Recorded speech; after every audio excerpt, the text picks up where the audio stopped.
प्रधानमंत्री जी लोग जब चुनावों की तैयारी करते हैं तो उम्मीदवारों की लिस्ट बनाते हैं, वो कौन हमारा स्टार कैंपेनर होगा, ये सब घोषणा पत्र तय करते हैं।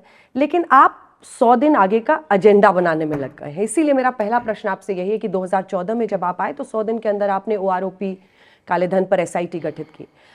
2019 में आए तो 62वें दिन आपने ट्रिपल तलाक से आज़ादी दिलाई और कश्मीर में 370 से आज़ादी दिलाई 66वें दिन। 2024 में अगर आप सत्ता में आते हैं तो 100 दिन में क्या करेंगे? कौन से बड़े और सख्त फैसले ले सकते हैं? एक तो शायद मेरी कार्यशैली का ये हिस्सा है कि मैं चीज़ों को बहुत वेल इन एडवांस करता हूँ। जब मैं संगठन का काम करता था तब भी मैं काफ़ी पूर्वानुमान लगाता था कि मुझे इस समय ये करना है, इस समय ये करना है। इसलिए मैं टाइम का भी ढंग से बंटवारा करता हूँ, प्रायोरिटी भी बड़ी आसानी से तय कर सकता हूँ।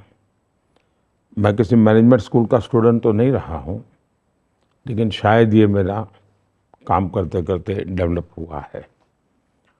जब मैं गुजरात में था तो गुजरात में भी मैं और आमतौर पर जो क्रिटिक्स होते हैं या ऑब्जर्वर्स होते हैं वो शुरू के तबके का देखते हैं। बहू भी जब शादी करके घर में नहीं आती है तो पहले 5, 7, 10 दिन बराबर देखा जाता है, ये कैसे पैर रखती, कैसे हाँ, वो स्वाभाविक रहता है, दुनिया का स्वभाव है। तो मुझे लगा कि मुझे इसको एड्रेस भी करना चाहिए और मैं उस दिशा में चला। अब एक बड़ी इंटरेस्टिंग घटना बताता हूँ। 26 जनवरी को गुजरात में भूकंप आया, भयंकर भूकंप था। मैं उस समय पार्टी का काम करता था। अक्टूबर 7 को मुझे अचानक सीएम बनना पड़ा। सीएम शपथ लेकर के मैं सीधा भूकंपग्रस्त इलाके में चला गया। 2-3 रात में वहीं रहा, देखा सब चीजें। पहले वॉलेंटियर के रूप में देखता था, अब मैं सीएम के रूप में देख रहा था। फिर मैंने आकर के मीटिंग ली मेरे अफसरों की, तो सबने बताया साहब मार्च महीने तक ये हो जाएगा। मार्च में मैंने कहा सबसे पहले तुम्हारा ये मार्च वाला बजट कैलेंडर है, उसको कागज़ को ऐसे बाजू में रख दो भाई, मुझे बताओ 26 जनवरी के पहले क्या करोगे। मैंने कहा दुनिया 26 जनवरी को देखने आएगी कि 1 साल में क्या किया, सारा प्रीपोन करिए, मुझे बताइए। फिर मैंने पूरी मशीनरी को मोबिलाइज किया और मैंने यहाँ शायद 24 जनवरी को दिल्ली में आकर के प्रेस की थी और मैंने देश को रिपोर्ट कार्ड दिया था। और उस समय जैसी मेरा अनुमान था, बहुत बड़ी मात्रा में मीडिया गुजरात पहुंचा हुआ था और वो मीडिया पहुंचा हुआ था जो चाहता ही था कि हमारी चमड़ी उधेड़ दे। लेकिन मज़ा आप देखेंगे 24, 25, 26 जनवरी की रिपोर्ट वाहवाही के सिवा कुछ नहीं था।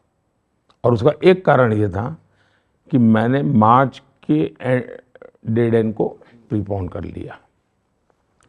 तो मेरी टीम का उत्साह बढ़ गया कि यार देखिए सफलता काम रिकग्नाइज हो रहा है।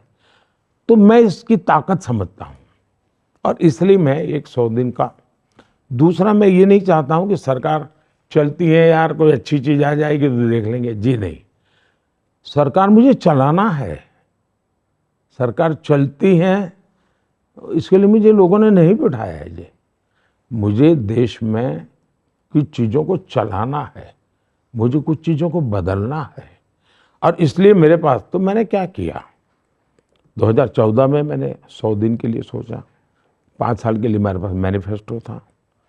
2019 में मैंने ये भी देखा, साथ साथ में मैंने ग्लोबल चित्र की तरफ भी थोड़ा ध्यान आकर्षित किया मेरा।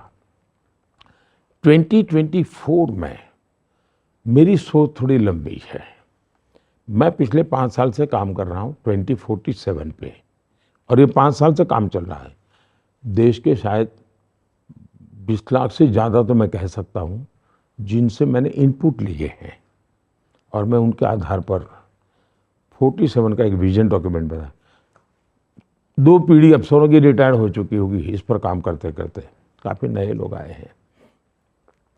अब मैंने कहा, मैंने अभी चुनाव के 1 महीने पहले, घोषित होने के 1 महीने पहले पूरा बड़ी समिट की थी मेरी, सभी काउंसिल की और सभी सचिवों की। फिर मैंने कहा भाई ये 2047 जो है अब मुझे उसको 5 साल में बताइए प्रायोरिटी। फिर मैंने 5 साल का बनाया मैप। फिर मैंने उनको कहा कि अब मुझे इसमें से 100 दिन का निकालिए एक्शनेबल पॉइंट। फिर मैं उनको बताता हूँ मेरी प्रायोरिटी 1 ये होगी, प्रायोरिटी 1B ये होगी, प्रायोरिटी 1C ये होगी, प्रायोरिटी 2 ये होगी, प्रायोरिटी 2B ये होगी। उसके आधार पर कुछ कीजिए। तो उन्होंने काम कर रहे हैं, तैयार किया है। मेरा उनके साथ बैठना अभी बाकी है, मैं शायद समय निकाल करके बैठ लूँगा। तो ये तैयार है मेरा। लेकिन अब मेरे मन में काम करते करते एक नया विचार आया है, जो मैं पहली बार आपके सामने बता रहा हूँ। मैं जब 100 दिन का सोच रहा था, अभी मैं 125 दिन पर सोचने के लिए मैं मजबूर हो गया हूँ और मैं उत्साहित भी हो गया हूँ। मैं देखा कि इस पूरे कैंपेन में फर्स्ट टाइम वोटर का हो, युवा पीढ़ी को, यानी मैं उनका पागलपन देख रहा हूँ। मैं उनके एस्पिरेशंस को फील कर रहा हूँ। तो मैं शायद आजकल मैं अनाउंस करने वाला हूँ कि मैं अब 125 दिन पर काम करना चाहता हूँ। 100 दिन का मैंने प्लान कर लिया है, मैं 25 दिन और जोड़ना चाहता हूँ और उसमें प्योरली मैं यूथ को चाहता हूँ। आप मुझे आइडिया दीजिए, आप मुझे अपनी प्रायोरिटी बताइए। तो मैं 25 दिन टोटली डेडिकेट करना चाहता हूँ मेरे देश के युवाओं को। तो 125 का मैं अब करूँगा काम, 100 से मैं आगे बढ़ रहा हूँ 25 दिन का। वीडियो पसंद आया तो हमें लाइक, कमेंट, शेयर और सब्सक्राइब जरूर करें।